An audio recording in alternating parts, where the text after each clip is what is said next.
You know the drill after elections? Messages pour in from across the world, well wishes, praises and promises to work closer.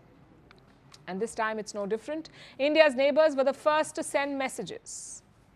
The Prime Minister of Bhutan, the Prime Minister of Nepal, the President of Sri Lanka, the President of the Maldives and the Prime Minister of Bangladesh, all of them have congratulated Prime Minister Modi. They also noted that this is his third consecutive term, something that is rare in politics.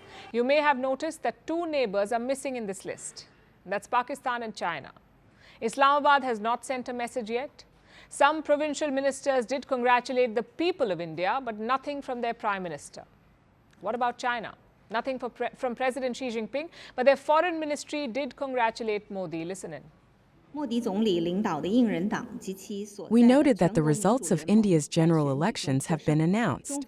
China congratulates the BJP, led by Prime Minister Modi, and along with their National Democratic Alliance on their victory. A healthy and stable China-India relationship is in the common interest of both sides and is conducive to peace and development in the region and the world.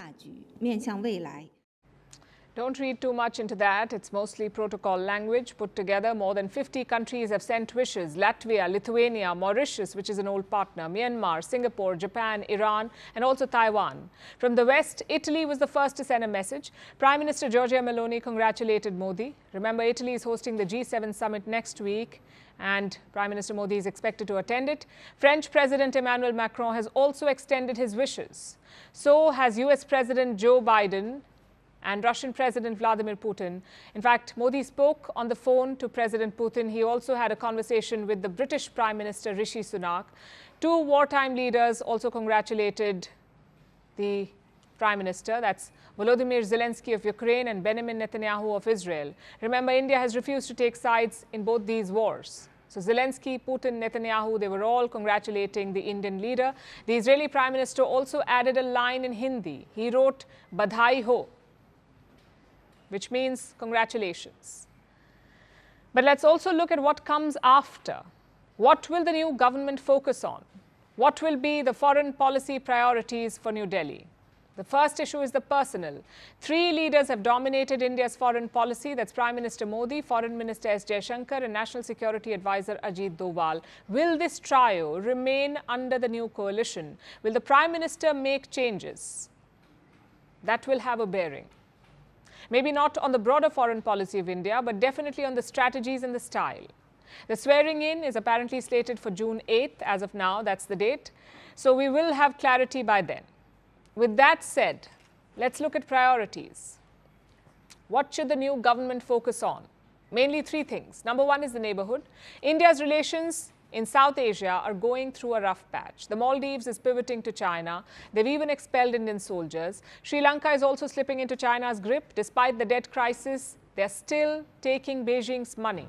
Nepal also looks iffy at this point. In March, a new foreign minister took over in Kathmandu. He visited China first instead of India. So the neighborhood should be the government's first priority. A lot of bridges have been burnt. They must be repaired. Number two is the global south.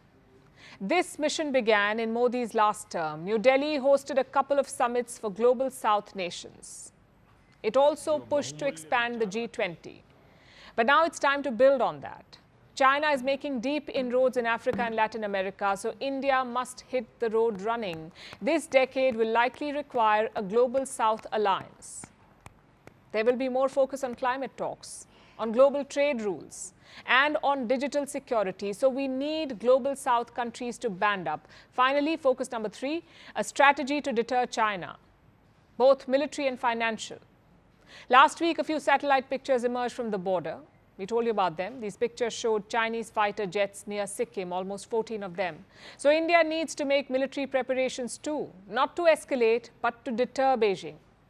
Same with the financial plans. India's trade with China keeps increasing. It was $87 billion in 2019, but after the Galwan clashes, it has actually increased. Last year, it was $118 billion, and this trade is stacked in China's favor. So New Delhi must correct this, either by promoting domestic investments or by creating new supply chains elsewhere, maybe in friendly countries. And these three priorities cannot wait. I know coalitions often lead to more focus on domestic affairs, but India cannot afford that. Luckily, there is multi-partisan support for India's foreign policy. So it's all about the will, not the numbers. Firstpost reports from the world's second largest continent. Hello, I'm Alison Lagrange. A very warm welcome from Durban, South Africa. We get you the news and the newsmakers from Africa. From elections to climate change to innovations and opportunities.